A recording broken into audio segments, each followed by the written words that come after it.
Magandang gabi po sa inyong lahat.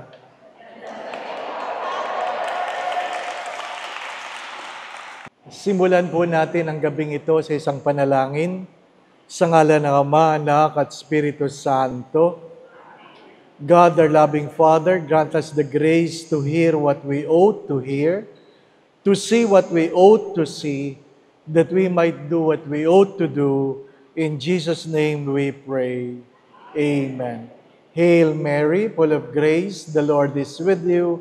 Blessed are you among women, and blessed is the fruit of thy womb, Jesus.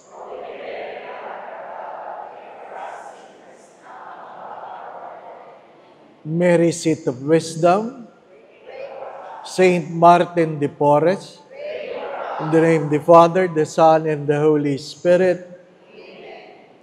Magandang gabi po muli sa inyong lahat. Ano po? Ang kauna-unahang santo na nakilala ko sa buhay ay si Saint Martin de Porres.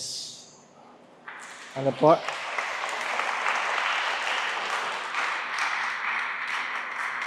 Bagamat hindi ko po naintindihan kung bakit gabi-gabi ang aking mga magulang, ang aking nanay, pagkatapos naming kumain ng hapunan, kaming lahat ay nagdarasal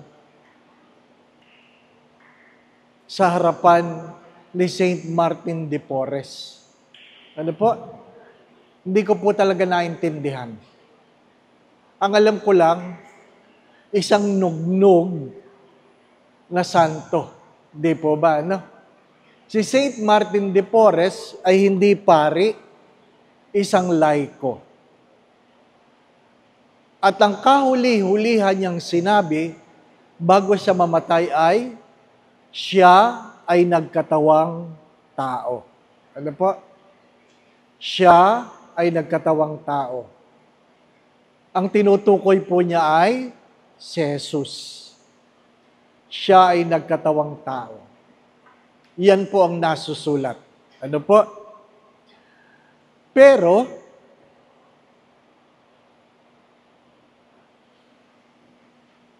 ang imahe na kinalakihan ko ay hindi ganyang itsura.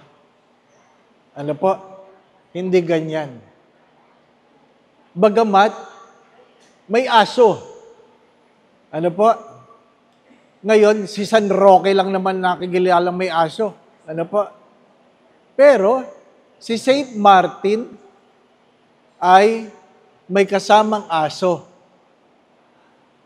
Ang wala dyan, dapat may kasamang pusa at may kasamang daga. Opo. Ang imahin po ni Saint Martin de Porres ay may kasamang aso, pusa, daga na kumakain ng sabay-sabay. Ikalawa, tama po yun, hindi po rosaryo, may crucifix na nakbitin sa kanyang leeg. Ano po? Ikatlo, may hawak po siyang walis. Nasaan ang walis?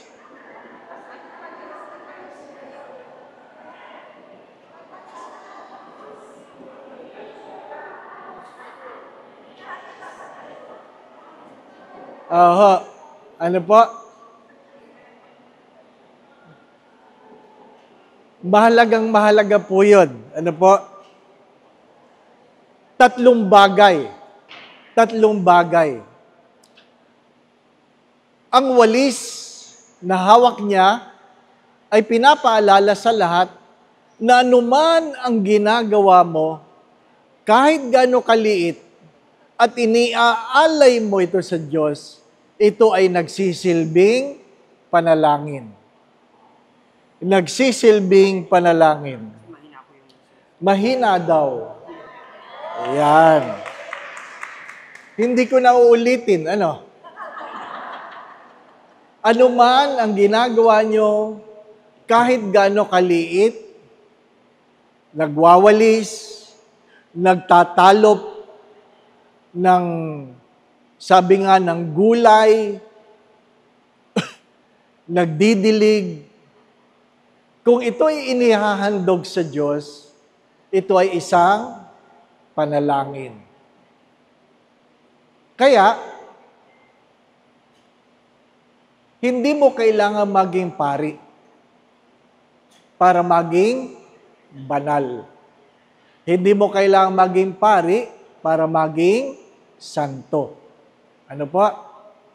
Sa ordinaryong gawain, kaya nating maging banal, sabi ni San Antonio de Padua. Kailangan lang natin ialay sa Diyos ang ating mga gawain. Ikalawa, na ang buhay ay dapat nakasentro sa krus. Nakasentro kay Jesus. Ano po? Marami tayong pinagkakaabalahan. Marami tayong ginagawa sa loob ng simbahan. Hindi po ba, ano? Na namimili tayo. Sorry for the words. Hindi mahalaga kung yung ginagawa na yan ba ay dito sa altar o dyan lang ba sa likuran. Ang mahalaga, ang dahilan ay si Jesus. Ang una ay, lahat ay iniaalay mo sa Diyos. So kahit ikaw ay may sakit, umaagoy-agoy ka, agoy.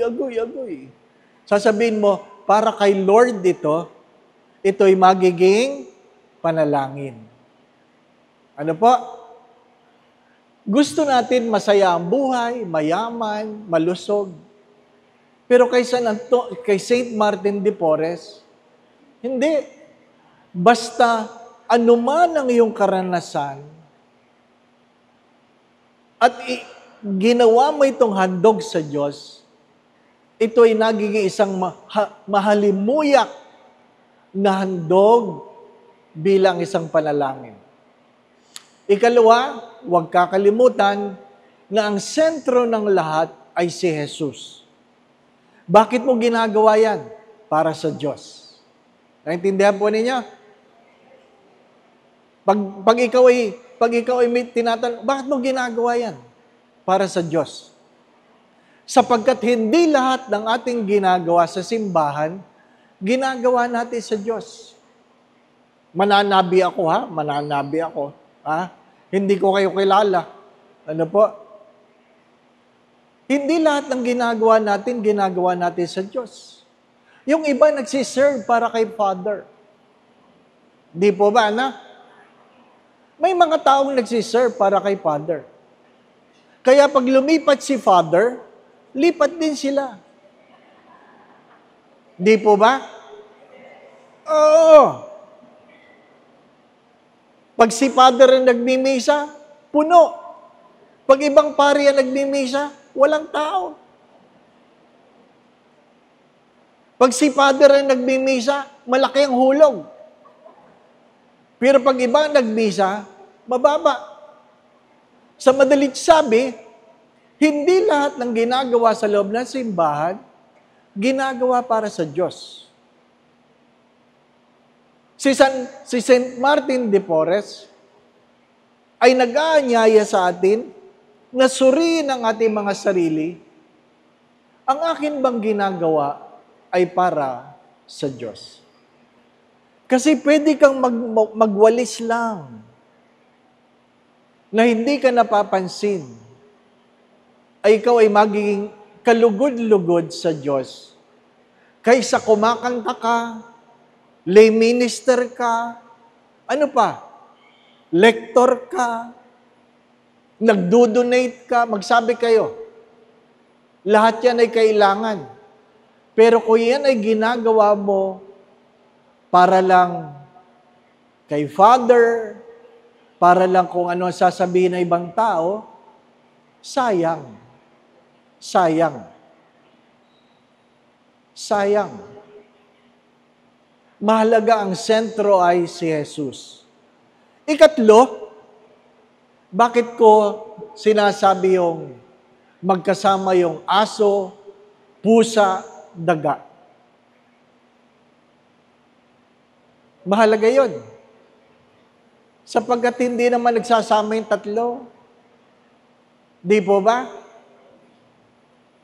Nakita niyo na bang aso, pusa at daga kumakain sa isang kainan? Wala.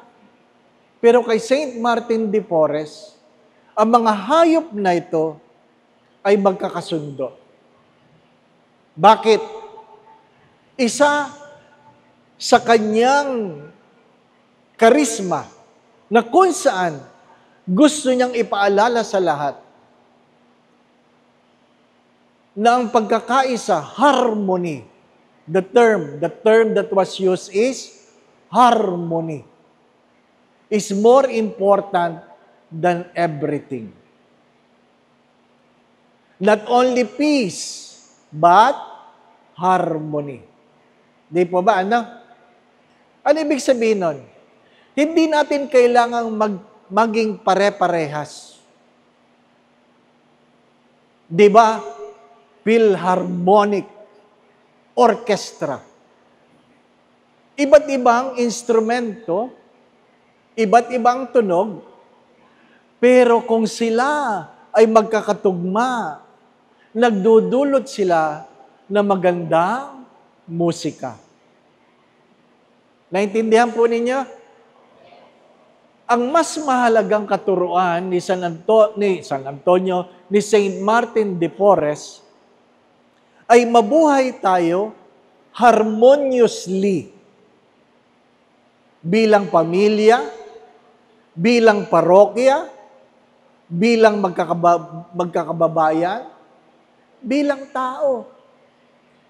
Sapagkat ang malungkot na kwento, maraming nagbabangayan sa loob ng simbahan. Maraming nagbabangayan. Maraming nag-aaway.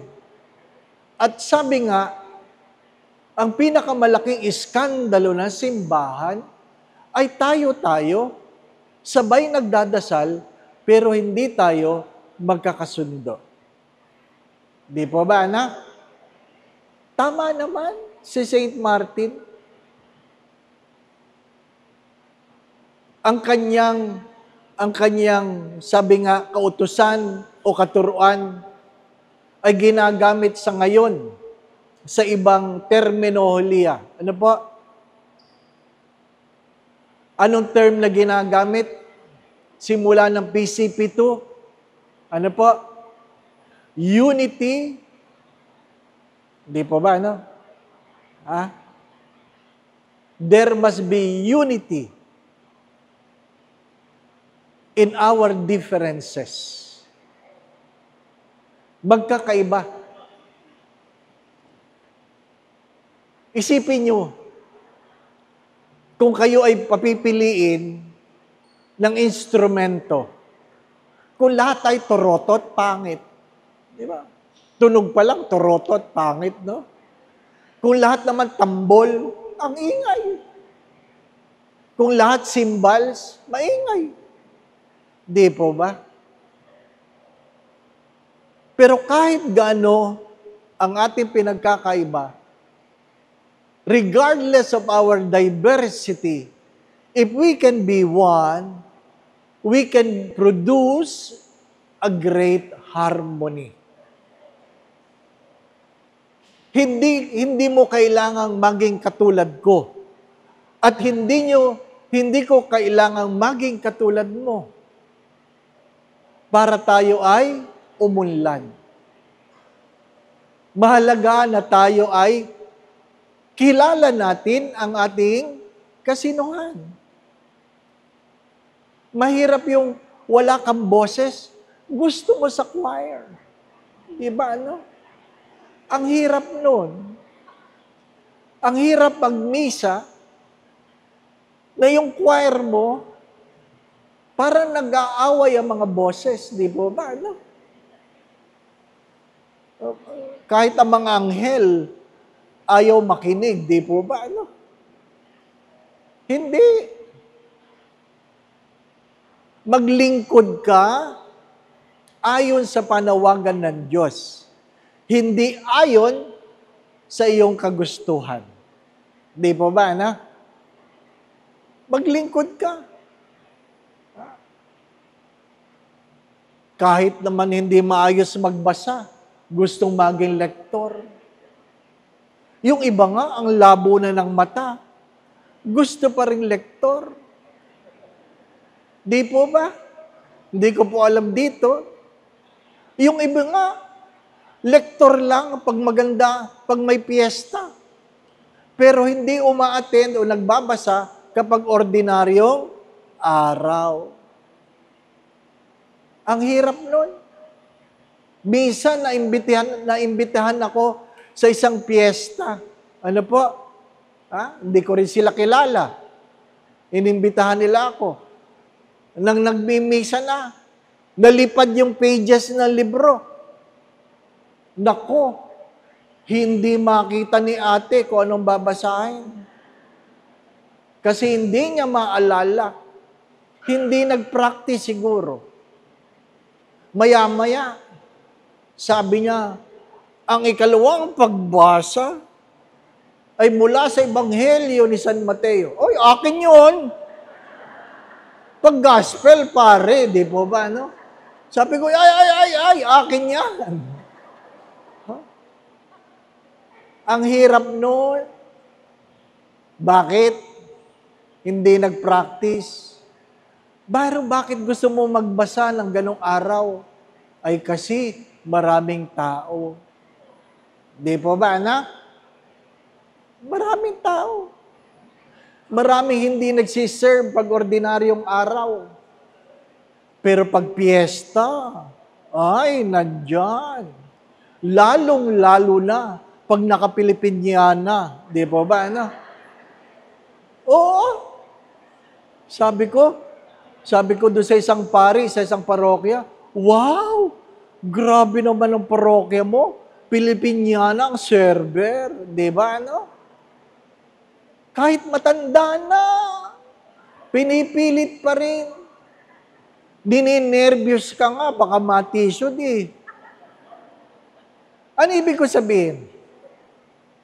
We tend to look into ourselves on how we can shine rather than exalting God in our presence. Again, do not forget this.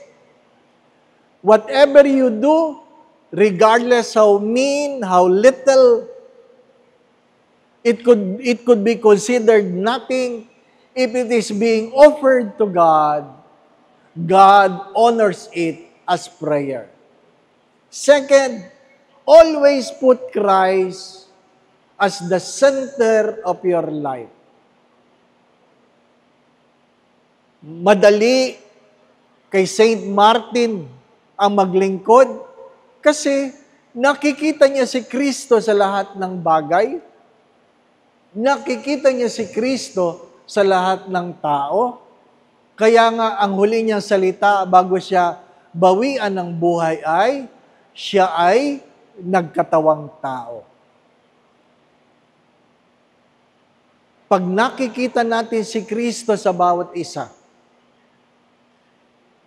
mas madaling maging sentro si Kristo sa ating buhay. Pero, kung ang dalawang ito ay sabi nga nangingibabaw sa ating buhay, mahalaga na meron tayong maayos na ugnayan sa ating kapwa. At marahil, yun po ang ibig kong pagtuunan ng pansin sa gabing ito. Lalong-lalo na, malapit na ang Pasko. Di po ba, na? Ilang tulog na lang. Ha? Wala pang araw ng mga patay, may nagkakaroling na. Wala pang araw ng mga patay. Ha? Nagbukas na, nagsindi na ng Christmas tree. Opo. Talagang tayo ay mahalagang Pasko. Yung iba, excited na sa simbang gabi.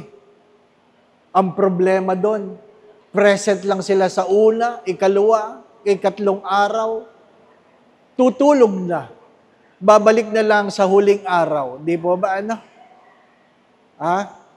Huwag niyong kakalimutan na ibig sabihin ng simbang gabi, ang Misa de Gallo, ang Misa de Aguinaldo, ay isang nobina.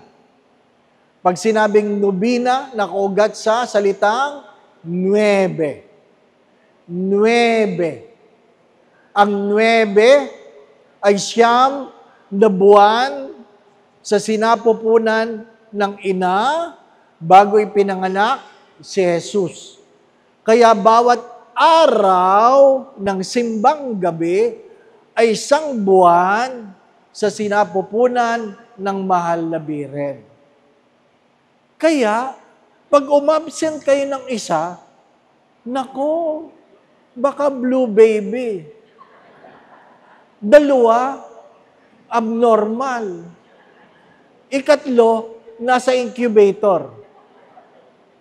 Isipin mo, 6 na buwan lang si Jesus, di po ba, ano? Pero hindi natin yan pinagtutuunan ng pansin. Bakit? Ayaw natin magsakripisyo eh. Mahalaga yun. Mahalaga sa buhay na Saint Martin de Porres na matuto tayong magsakripisyo. At kung meron mang pagkakasundo sa bayan, sa lipunan, sa lansangan, sa simbahan, ay dapat ito ay nakaugat sa sariling tahanan. Ano po ang mga mahalagang paalala? Parang ating mga tahanan ay lugar ng pagkakaisa. Number 1, hindi ko alam kung matatandaan ninyo. Ano po? Nire-record para pwede niyong balikan. Ano po? Number 1, speak with respect to everyone.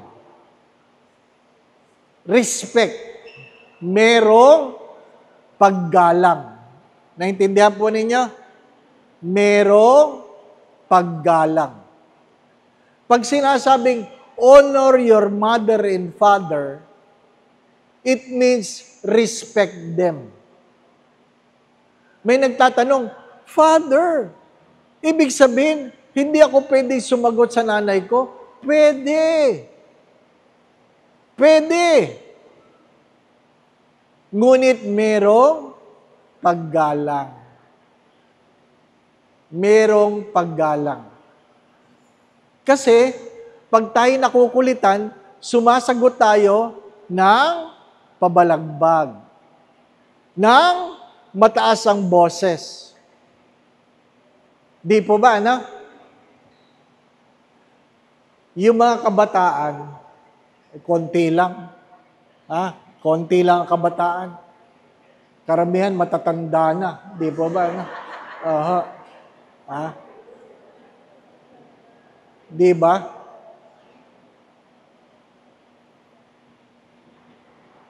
Anong problema? Tayo naman magkakaedad. Halos lahat, di po ba? No? Maliban doon sa iba, mas matanda talaga kayo sa akin. Di po ba? Na ano? Pinalaki tayo sa isang tahanan na hindi pwedeng sumagot sa magulang. Di po ba? Na? Pag nagtaas ka ng boses, yari ka. Nakakatawa nga tayo, di ba? Pag tayo tinatanong natin mga magulang, pinapagalitan ka. Oh, magsalita ka. Di ba, ano? Tapos, nagsalita ka, sumagot ka pa. Wala kang paglalagyan, di po ba, ano? Yan ang mga panahon natin, di po ba, ano? Ano, mga tuwiriang ka, magsabi ka ng totoo. O, magsasabi ka, sumasagot ka pa. Wala kang paglalagyan, di po ba, ano? Sapagkat hindi ka talaga dapat sumasagot. Pero pwede ka sumagot ng merong respeto. Pinapaalala ko yan sa mga kabataan Sapagkat ang mga maraming kabataan ngayon, kung makasagot sa magulang, akala mo, magulang na rin. Di ba? Kung makapagtaas ng boses. Kamakailan sinabi ko yan sa homilia, 2 bagay ang pwede mangyari sa iyo pag ikaw ay walang galang sa sarili mong magulang. Ano yun? Maaga kang mamamatay o tatanda ka na nagdurusa. 2 lang yan. Hindi ako may sabi niyan. Nasusulat yan. Nasusulat yan. Sapagkat ang gumagalang sa mga magulang ay pinagkakaloban ng mahabang buhay. Hindi po ba? So kung hindi ka gumagalang, huwag kang aasa na hahaba ang buhay mo. Ikalawa, sinasabi sa mga pagbasa, kalingain mo ang iyong magulang, lalong-lalo na sa kanilang pagtanda. Ay, nasusulat yan, kalingain mo ang iyong mga magulang, lalong-lalo na sa kanilang pagtanda. Kasi pag hindi mo yan nagawa, 2 lang. Hindi hahaba ang buhay mo, o kaya ay hahaba ang buhay mo na merong pagdurusa. Mamili ka. Mamili ka. Di po ba, no? Kaya nga mahalaga, mabuhay tayo ng may respeto sa bawat isa. Magsalita ka na merong paggalang. Merong paggalang. Huwag niyong sasabihin sa matatanda, paulit-ulit naman kayo. Di po ba, na? Bakit? Nung bata ka ba, hindi ka ba paulit-ulit? Ha? Paulit-ulit ka rin nung bata ka eh. Huwag kang mag-alala. Tingnan niyo ito. Nung ikaw ay bata, ikaw ay inaakay. Ikaw ay bibitaw. Lalaki ka. Magkakaroon ka ng sariling lakas, uunlad ka. Pero darating ang araw, aakayin ka uli. Aakayin ka uli. Nung ikaw ay bata, wala kang alam. Pagtanda mo, makakalimutan mo lahat ng iyong alam. Nung ikaw ay bata, umiihi ka sa sarili mong lampin. Pagtanda mo, iihi ka sa sarili mo, diaper. Di po ba, no? Nung ikaw ay bata, wala kang kilala. Pagtanda mo, wala ka na rin makikilala. Nung ikaw ay bata, wala kang lakas. Pagtanda mo, wala ka na rin lakas. Nung ikaw ay bata, madalas ka sa kama. Pagtanda mo, sa kama ka na lang. Di po ba? Huwag nating kakalimutan yun. Kaya nga si Saint Martin de Porres, hindi siya nakakalimot sa bawat yugto ng buhay. Hindi nawala ang paggalang sa sino man sa lipunan. Kasi alam niya, darating ang araw, yun ang kanyang pupuntahan. Di po ba? Mga minamahal mga kapatid, maging magalang. Ikalawa, matuto tayong makinig para umintindi, hindi para sumagot. Marami sa atin, nakikinig, nag-aantay lang tumahimik yung nagsasalita para makasabat. Di po ba, na? Maging ang mga panalangin natin, ay hindi papuri, hindi paghingi. Minsan dinidiktahan natin ng Diyos. Gusto mong gumaling, pero gusto mong gumaling sa sarili mong pamamaraan. Marami nagpapa-pray over, Father, pagdasal mo naman ako. Mataas ang blood sugar ko. Ay, naku, alam ko yan. Member ako ng media eh. Media Betis. Ano pa? Member ng media. So, alam ko ang dahilan. Pag kumain ka ng maraming kanin, kumain ka ng matamis, kumain ka ng tinapay, ay, naku, lahat. Tataas. Di po ba, no? Sana grade, hindi. Blood sugar.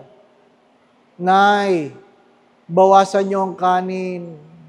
Nay, nakita ko kayo sa restaurant kanina, kumakain kang halo-halo.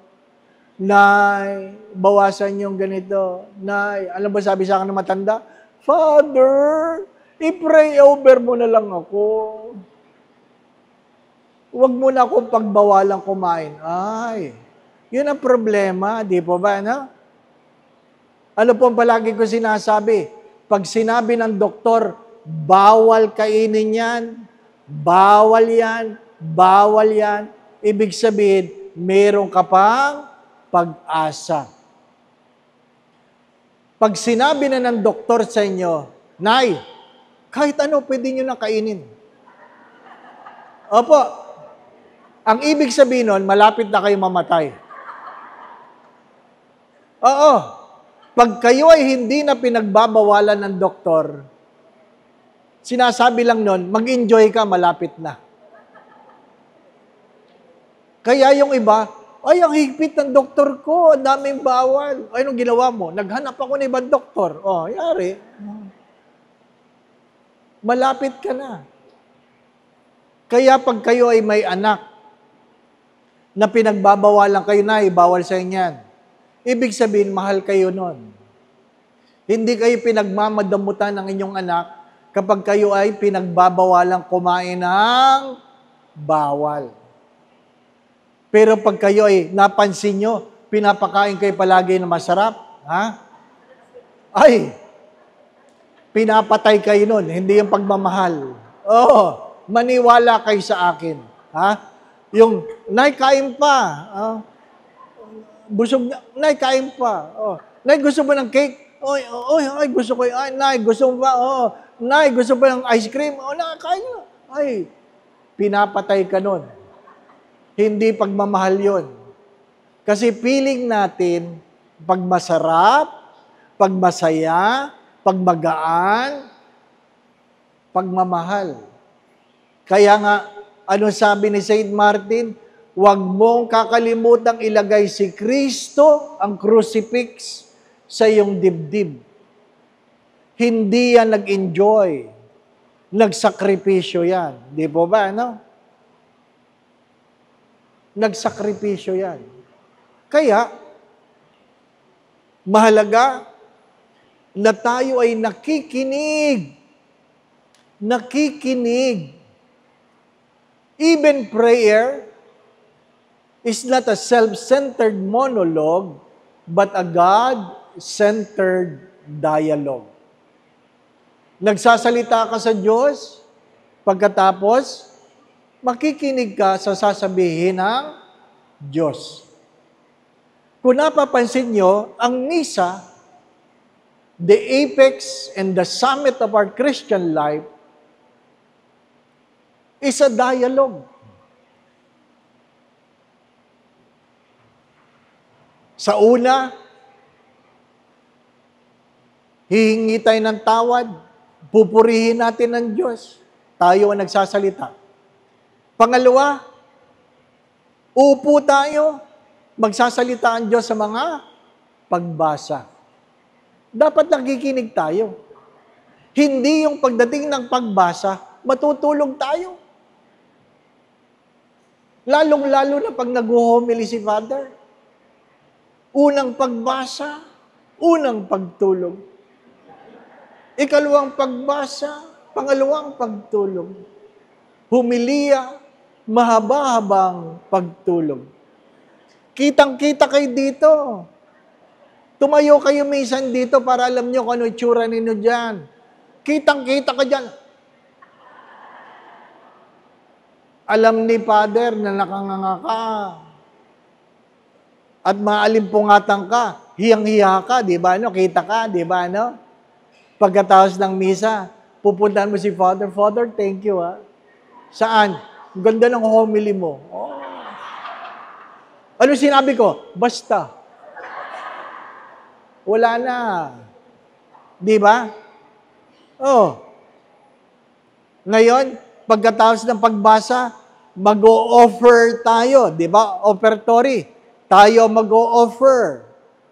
Pagkatapos natin mag-offer, ang Diyos naman ang mag-o-offer ng sarili sa altar. Di ba? Salitan. Salitan. At pagka-offer niya, sa paghahandog, tinanggap niya. Anong tinatanggap niya? Yung ating mga barya-barya, di po ba, ano? Oo. Meron ba sa inyong pagbukas ng wallet, pinili yung pinakamalaki? Wala. Ang pinili yung pinakamaliit, di po ba, ano? Hoy, yan ang totoo.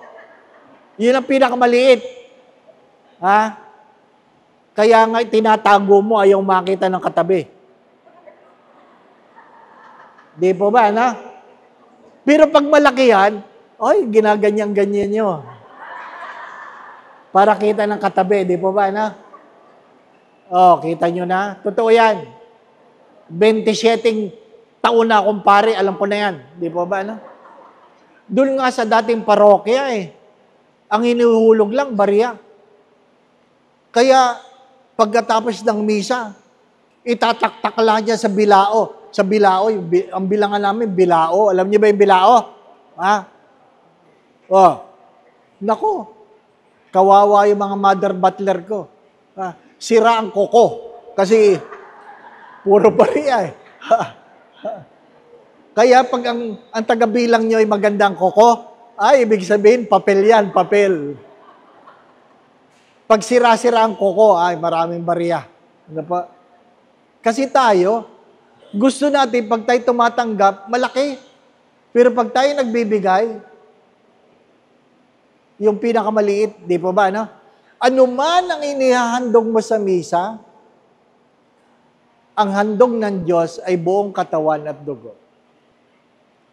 Kamay lang ba? Hindi. Buong pagkatao. Di po ba, no?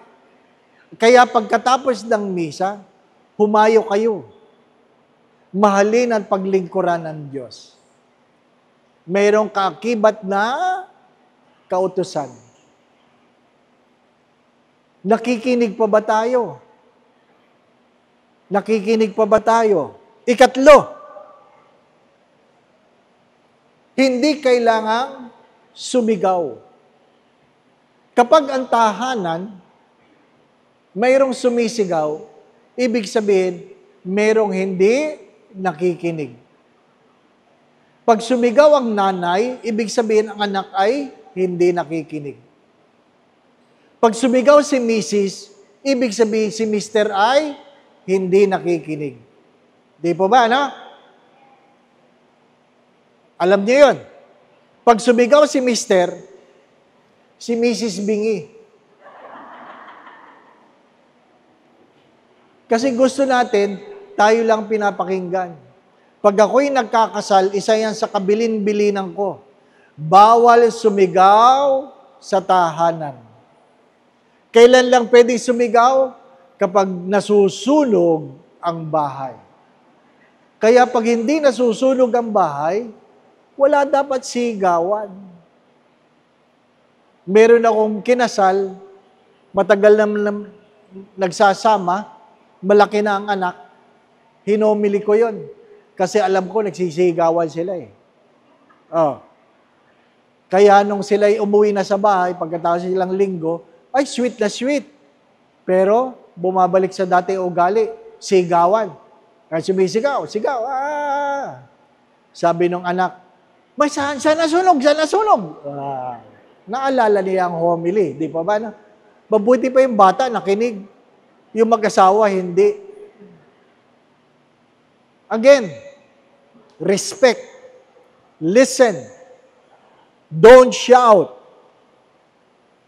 4. 4 na mahalaga. para mayroong magandang ugnayan sa tahanan. Alin yun? Tumulong sa lahat ng gawain. Tumulong sa lahat ng gawain. Help in all chores. Kaya yung mga bata, mga nanay, tinuturuan nyo maghugas ng pinggan. Dapat ang mga bata tinuturuan maglinis ng bahay. Hindi computer ng computer. Hindi cellphone ng cellphone. Hindi TV ng TV.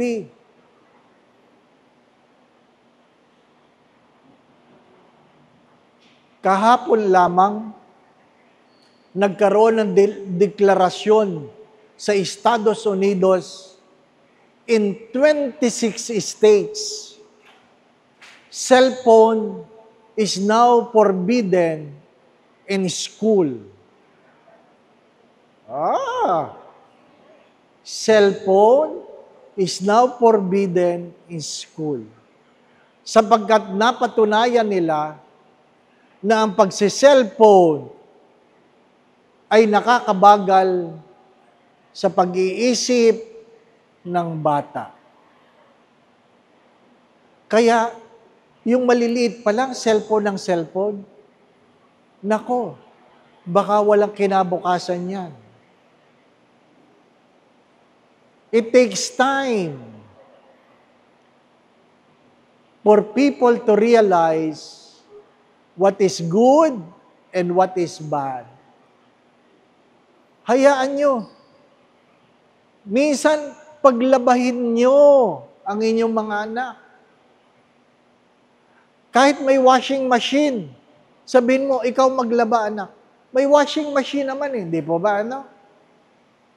Just make them responsible. Help them to cook. Ang dami ngayong mga bata. I-test nyo ito. I-test nyo pag-uwi nyo. Ilan sa mga bata ninyo marunong magbukas ng dilata? Ha? Ito ay ayon sa pag-aaral na maraming kabataan ngayon hindi marunong magbukas ng dilata. Paano mabubuhay yan? Di po ba? Ha? Lalong-lalo na. Ilan sa kanila ang marunong magsaing? Anak, huhugasan mo lang ang bigas. Pag hindi na maputi ang tubig, pwede na. Susukatin mo lang yung bigas.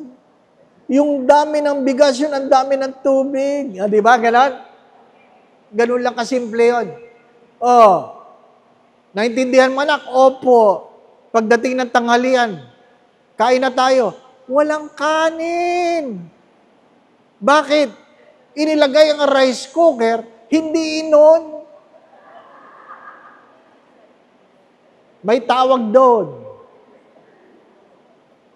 Di ba? Hindi nag-iisip. Pag pinag-drawing mo ang mga bata ng manok, alam niyo ba yon? Pag pinag-drawing niyo mga bata ng manok, ang dinodrawing ay hita na lang. Ay kasi yan ang ina-order eh. Hita. Hindi manok yan, hita yan. Nagtatawa kayo pero magandang pag-uwi nyo. Subukan ninyo. Kasi feeling natin, nagkakaintindihan tayo. Hindi tayo nagkakaintindihan. Dahil hindi nila naintindihan ang nasa kapaligiran. Di po ba?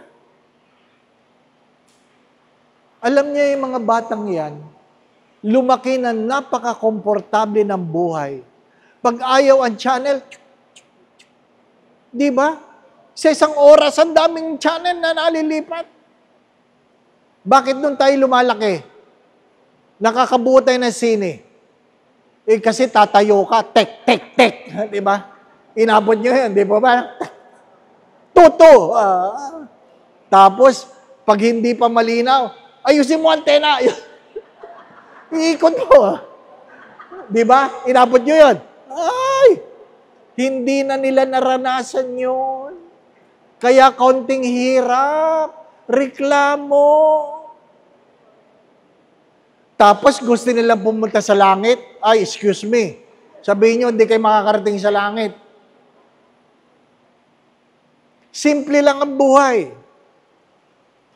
5, the 5th, teach your children to apologize. Teach your children to apologize. Hindi na nagsosorry ang mga bata ngayon. I hope ang mga magulang nagsosorry pa rin. Di po ba, no? Do you know the 5 languages of apologies? Hello? Nadinig nyo na ba yun? 5 languages of apologies. Kahit ito lang tandaan nyo, uwi na ako. Ano po? Ano yun? Pag may nagkamali, dapat mayroong magsasabing, I'm sorry. I'm sorry. Hindi na nagsosorry. Di ba? I'm sorry. The first language of apology, I'm sorry. Sino nag-iwan na bukas ang gripo? Ako po. Sorry po. Di ba? I'm sorry. The second language of apology is, I was wrong. I'm sorry, I was wrong. Di po ba, na? Madaling patawarin nyo pag sinabing, sorry po. Kasalanan ko po, kasalanan ko. Di ba? Madali lang, ano po ba, na? Bakit yung mga mag-asawa hindi nagkakasundo? Kasi nagsusorry. Sasabihin ni Mrs. sorry ha. Pero ikaw talaga may kasalanan. Oh, wala. Ayaw aminin na siya ang mali. Di po ba, no? The second language of apology is, I was wrong. The third language of apology is, I'm sorry, I was wrong, I promise not to do it again. Ay, madaling patawarin yun kasi nangako na hindi na uulitin, di po ba? Late ka na naman. Promise, di ko na uulitin. O, di ba, no? Hello? Natandaan nyo? I'm sorry, I was wrong, I promise not to do it again. The fourth language of apology is, what do you want me to do? What do you want me to do? Ha? Nabasag mo yung pinggan. I'm sorry, ako po nakabasag. Hindi ko na po uulitin. Ma, anong gusto mong gawin ko? Bumili ka ng bagong pinggan. O, di tapos. Di ba, no? Di ba? Dapat mayroong restitution. Ma, nasunog ko yung pantalon mo. Patay. Alam na may suot ng nanay mo yung may marka ng plancha. Di ba? Ay anak, wala kang baon kasi yung baon mo pambibili ko ng pantalon. Okay ba? Sige po. O di ba? Okay. Di ba ba, no? I'm sorry. I was wrong. I promise not to do it again. What do you want me to do? Maliwanag po ba? At ang panglima ay, please forgive me. Naintindihan nyo? Ang panglima, doon ka lang hihingi ng tawad. Bago ka humingi ng tawad, mag-sorry ka muna. Aminin mo muna. Mangako ka muna na hindi mo na uulitin. At ikaw ay gagawa ng paraan para maayos, kaya ikaw ay hihingi ng tawad. Hindi yung pag nagkamali, forgive mo ako.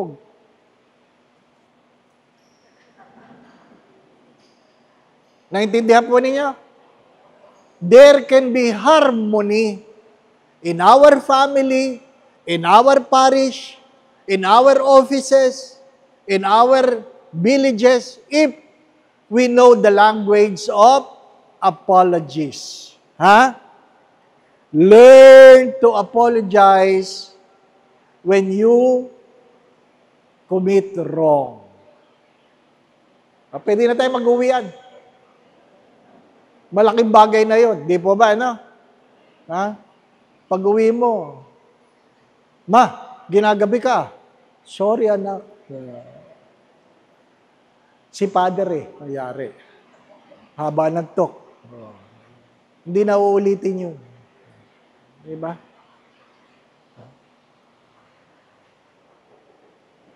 Six.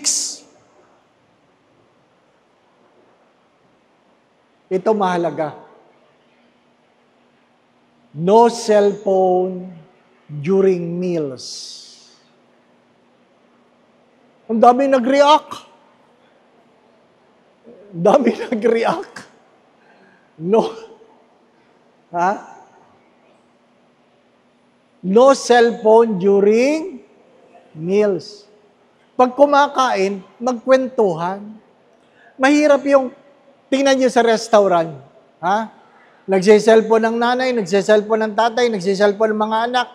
Lahat nagsiselfone. Kumakain na, may nagsiselfone pa. Iti-text pa ng nanay, kainin mo na yan. Ano ba yan? No cellphone during meals. Bakit? You need to talk to one another. Ang aking tanong, kilala niyo pa ba ang inyong anak? Marami mga magulang nagsasabing, opo.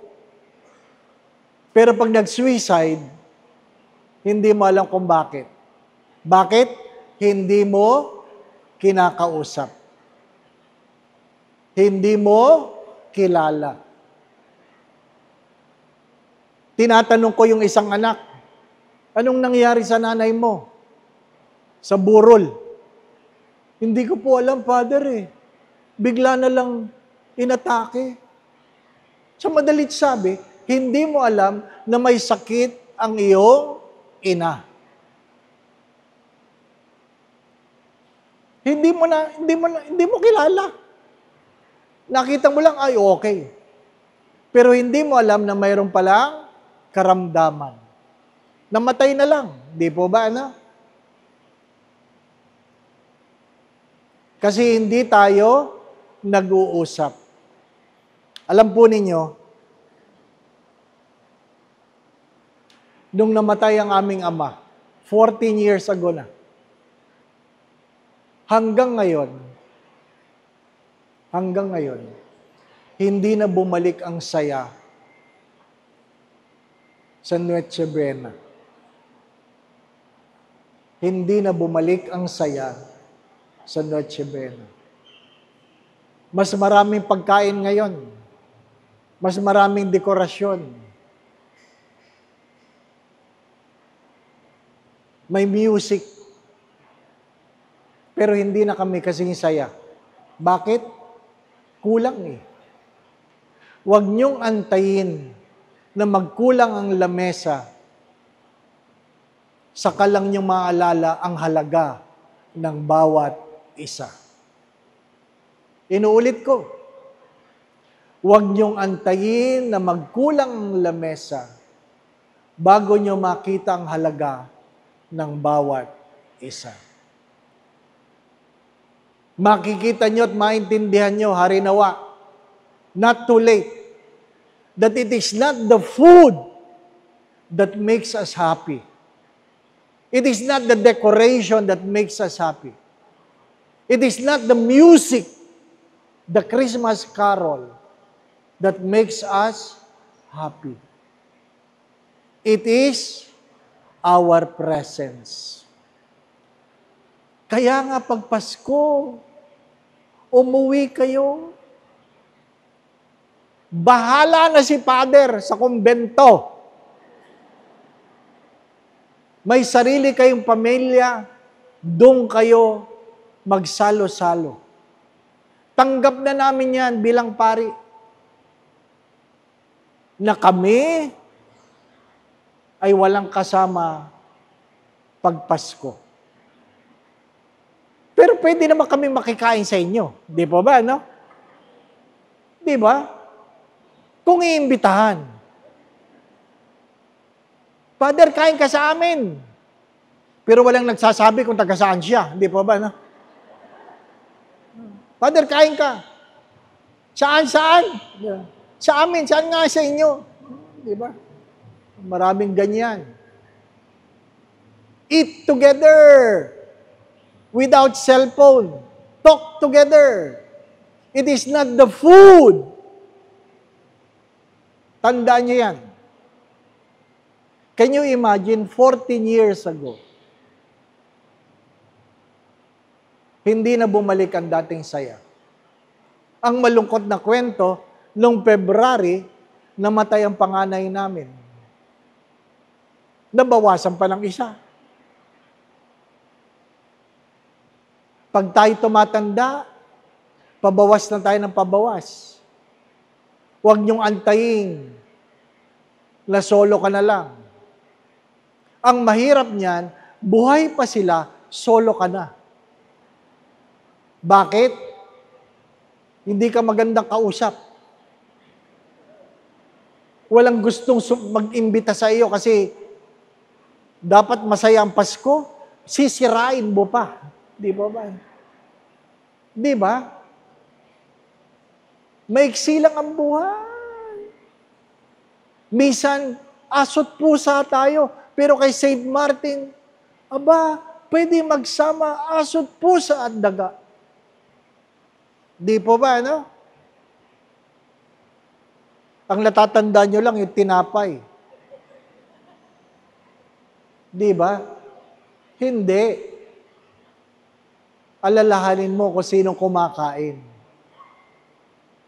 Sino ang kumakain? Di po ba? Oy, 5 to 8. Hanggang alas 8 lang ako. Ano po?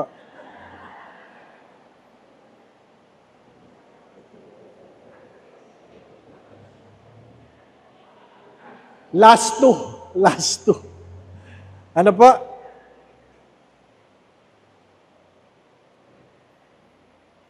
Last two. Celebrate the success of others. Celebrate the success of others. Ano po? Hindi tayo marunong yan. Oy, malapit na po ako, malapit na. Celebrate the success of others. Pag naging matagumpay ang iyong kapatid, celebrate. Hindi yung maiinggit ka. Di ba?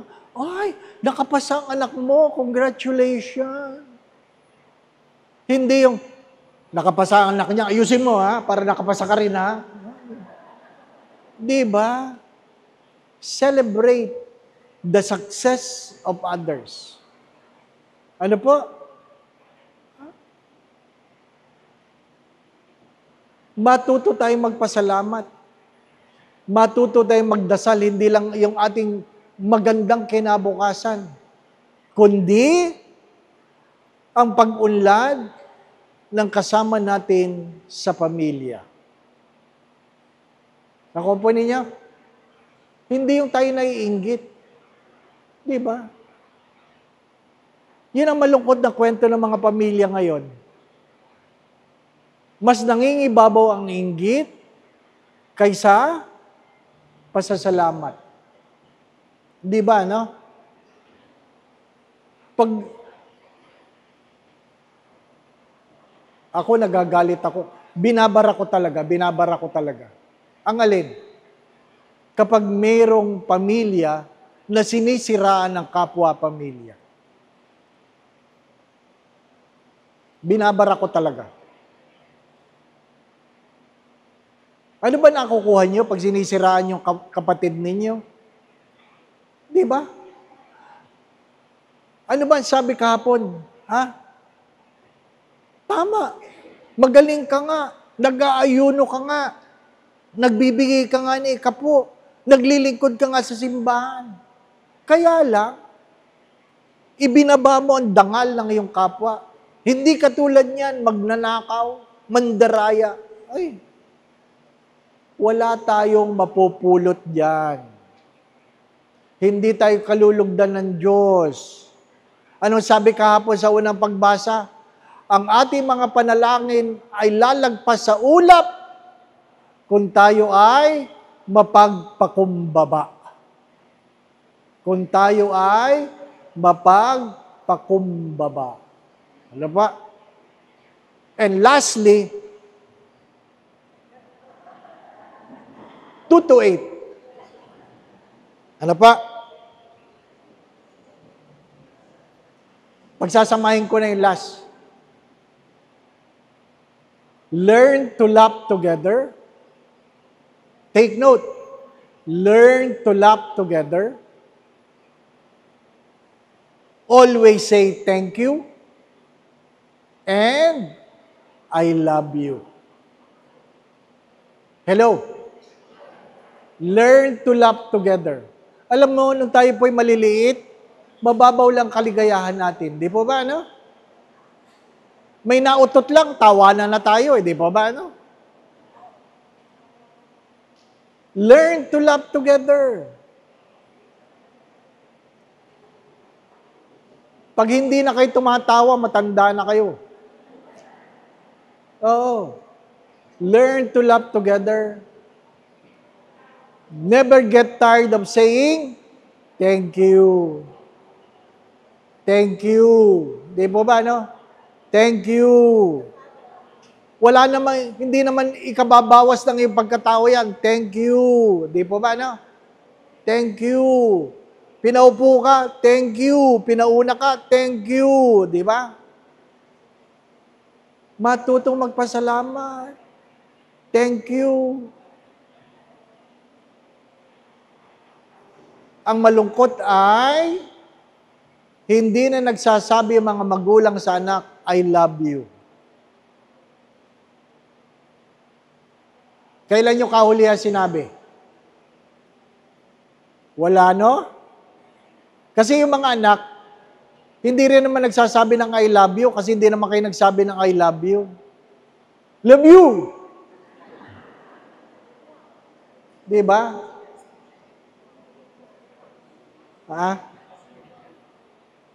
Thank you. Mr. and Mrs.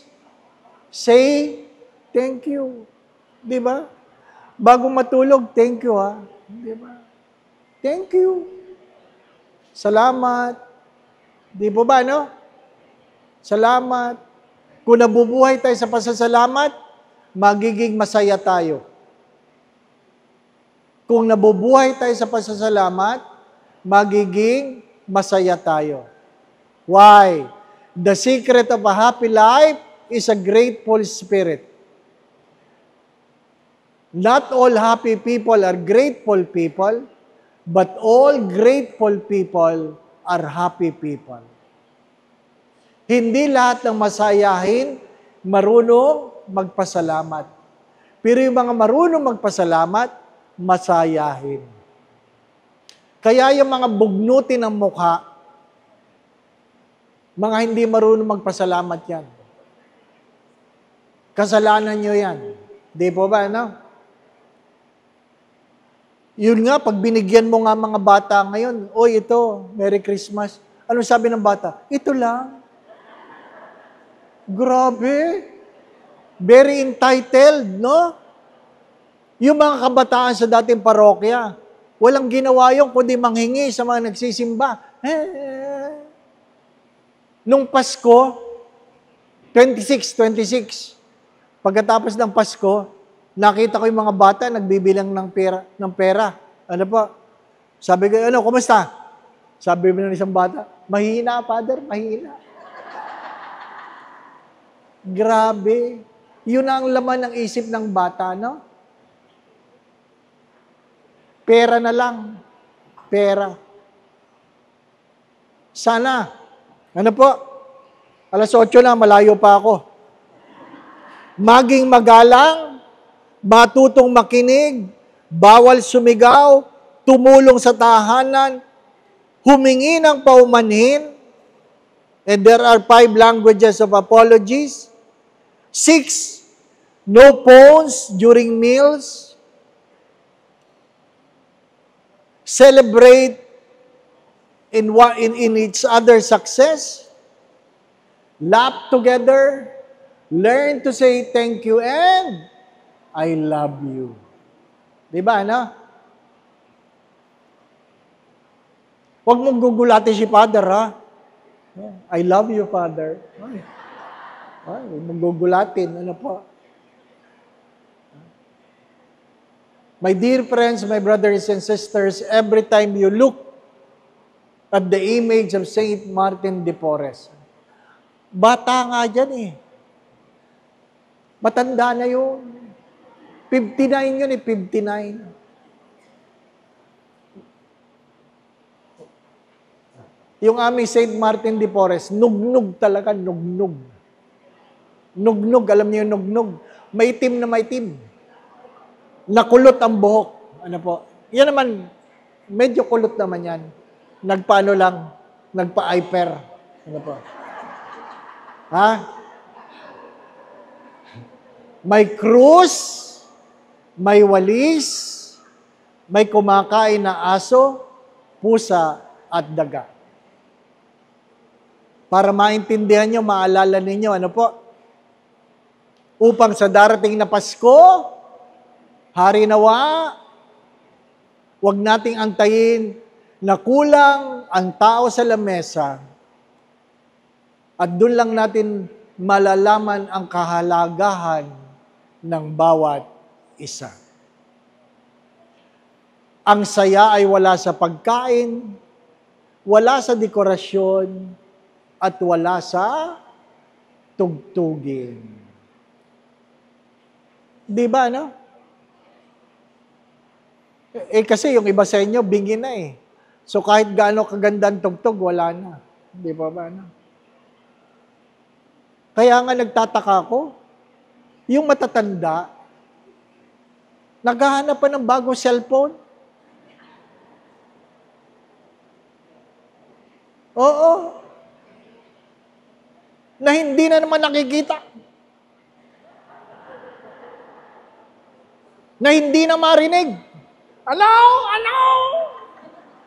Dati, nagagalit ako pag nagmimisa ako, may nagre-ring. Krrr! Krrr! Ngayon, hindi na. Kasi tanggap ko may-ari noon, matanda. Bumili ng bagong cellphone, hindi marunong mag-silent. Di ba? Tarantan. Lalabas. Sabi, nagsisimba ako! Dinig ng buong bayan. Di ba na? Ang malungkot dyan, ang tatanda na, Father, selfie.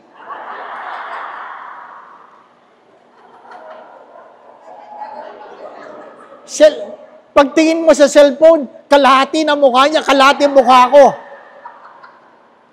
Ano ba naman, nanay? Nagpupumilit, sumama, di ba ba? At lahat ng kuha, malabo. Bakit? Nanginginig eh. Di ba? Ay, wag na kayo sumama dyan. Pero thank you. Senior na ako. Ay, ang buhay talaga. Di ba ba, no? Hari nawa sa kapistahan ni Saint Martin de Porres, maalala niyo aking sinabi. Ano pa? At kayo pag naghulog sa misa, huwag niyong pipiliin yung pinakamaliit. Sapagkat ang Diyos ay inihandog ang buong buo. Diba? Malalaman natin kung meron kayo natutunan. Di pa ba, ano? Maraming salamat po. Manalangin tayo. Mag-ukol tayo ng ilang saglit na katahimikan. Batid natin ang presensya ng Diyos sa ating piling. Kayo na po ang humingi ng biyaya. Kung mayroon kayong karamdaman, may mga pinagdadaan ng suliranin, mayroon kayong mga panalangin, sabihin nyo sa Diyos. Meron tayong banal at butihing patron na naninikluhod sa harapan ng Diyos para sa ating lahat. Sa ngalan ng Ama, Anak at Espiritu Santo, manalangin tayo. Naway ingatan ka ng Diyos. Ilayo ka ng Diyos sa lahat ng uri ng kapahamakan. Patuloy ka nawang pagkaluban ng kalakasan, kalusugan. Kung meron kang karamdaman, naway pagkaluban ka ng Diyos ng kagalingan. Walang imposible sa Diyos. Kahit na yan ay cancer, kung ipahihintulot ng Diyos, sa isang salita niya lamang ay gagaling ka. Sa makapangyarihang pangalan ni Jesus na taga Nazaret, ang ating tagapagpagaling naway manahan sa iyo. Ilayo ka ng Diyos sa lahat ng uri ng paghihirap, kadustahan, kalumbayan. Kung meron ka mga pinagdadaan ng suliranin, tuwang ang kanawa ng Diyos. Alisin ng Diyos ang inyong mga pagkatakot at pangamba.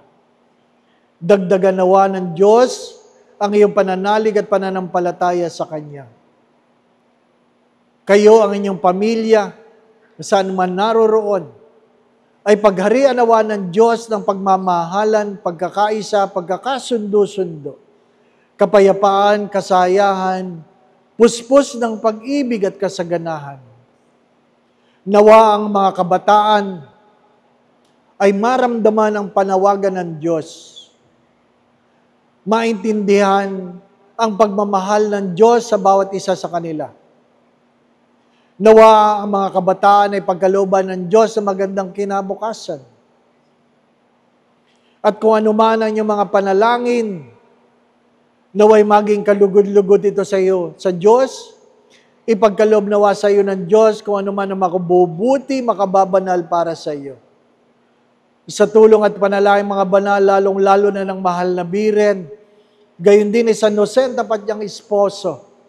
Ang ating patron, Saint Martin de Porres, ikaw ang iyong pamilya, ipagpalain nawa ng Diyos. Sa ngalan ng Ama, at ng Anak, at ng Espiritu Santo. Amen. Magandang gabi po sa inyong lahat.